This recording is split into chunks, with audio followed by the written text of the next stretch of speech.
Hello అండి. నా పేరు చైతన్య. నాకు చిన్నప్పుడు వినికిడి ప్రాబ్లమ్ ఉండేది.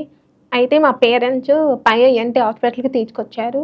అయితే వాళ్ళు టెస్ట్ చేస్తే కాక్లియర్ ఇంప్లాంట్ పయ్య శ్రీనివాసరావు గారు కాక్లియర్ ఇంప్లాంట్ సర్జరీ చేయించుకోవాలన్నారు. సో, చేయించుకున్నాను. తర్వాత స్పీచ్ థెరపీ 2 ఇయర్స్ వరకు నేర్పించారు. ఇప్పుడు చాలా హ్యాపీగా ఉంది. బాగా వినపడుతుంది. నాకిప్పుడు ఎస్ఆర్ఎం కాలేజ్‌లో సీటొచ్చింది. నేను ప్రెజెంట్ బీటెక్ థర్డ్ ఇయర్. నా గోల్ ఏంటంటే గవర్నమెంట్ జాబ్ సాధించాలనుకుంటున్నాను. ఇప్పుడు ట్రై చేస్తున్నా. Thank you so much for Payya Srinivasarao గారు అండ్ పై ఐఎన్‌టీ. నేను అమ్మమ్మనైతానండి చైతన్యకి.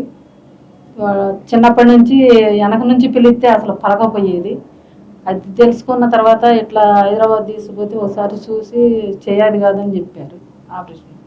అయితే ఆ నుంచి మళ్ళీ గుంటూరులో తెలిసిన వాళ్ళు ఉండి ఇట్లా పలానా హాస్పిటల్లో తీసుకోండి, వైఎస్ శ్రీనివాసరావు గారు హాస్పిటల్ కాడ అక్కడ చేస్తారు అని అంటే వచ్చి చూపిస్తే చేతనన్నారు. చేయించిన తర్వాత ఒక సంవత్సరం ఇప్పించుకున్నాం. ఇప్పుడు ఇంకా బాగానే ఉంది. తీసుకుపోయి స్కూల్లో పంపిస్తున్నాం. బాగానే చదువుకుంటుంది. బీటెక్ థర్డ్ ఇయర్ చదువుతుంది. ఇప్పుడు ఆపరేషన్ చేయించిన కాడ నుంచి మంచిగానే మాట్లాడుతుంది. బాగుంది. ఏం భయం అనిపించలేదండి. వినిపిస్తే చాలు, మాట్లాడితే చాలు అనుకున్నాం. భయం లేకుండా చేయించుకున్నాం.